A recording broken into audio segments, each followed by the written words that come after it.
আজি আমাৰ এক মাহ জোৰা পবিত্ৰ ৰমজান শেষ হ'ল আৰু মই এই পবিত্ৰ ৰমজান মাহত মই নিজেও যেনেকুৱা আমাৰ ৰাইজে ৰোজা ৰাখি পেলাই মোৰ সমষ্টিৰ ৰাইজে ৰোজা ৰাখি পেলাই যেনেকুৱা ধৰ্ম কৰি থাকে ময়ো ৰাইজৰ লগত থাকি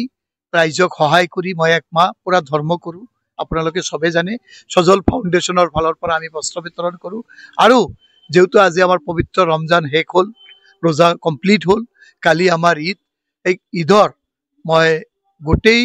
অসমবাসীৰ লগে লগে গোটেই ভাৰতবৰ্ষবাসী আৰু স্পেচিয়েলি মোৰ সমষ্টিবাসী ৰাইজক মই ঈদৰ শুভেচ্ছা জ্ঞাপন কৰিছোঁ আৰু লগে লগে মই এইখিনি ক'ব খোজোঁ যে আমাৰ যে এই পবিত্ৰ ঈদত যাতে আপোনালোকে দোৱা কৰিব, আশীৰ্বাদ কৰিব, যাতে গোটেই আমি বিশ্ব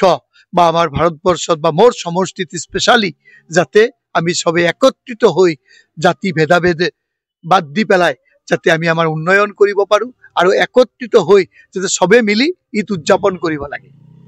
আমাৰ এই অঞ্চলত আপুনি দেখা পাইছে এটা ব্যাপক উৎসাহ ঈদৰ।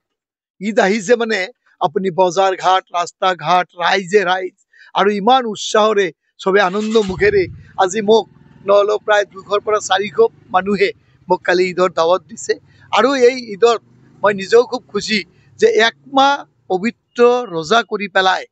যে এক মাহ পিছত ঈদটো আহে, বহুত তপস্যাৰ ফলত এই ঈদটো উদযাপন কৰে। তাৰ কাৰণে ৰাইজৰ মুখত বেলেগ এটা উৎসাহ আনন্দৰ বাৰ্তা অলৰেডি আৰু এটা বস্তু দেখা পাইছোঁ, সব জাতি জনগোষ্ঠীৰ মুখত এটা উৎসাহ বা আনন্দ আহিছে।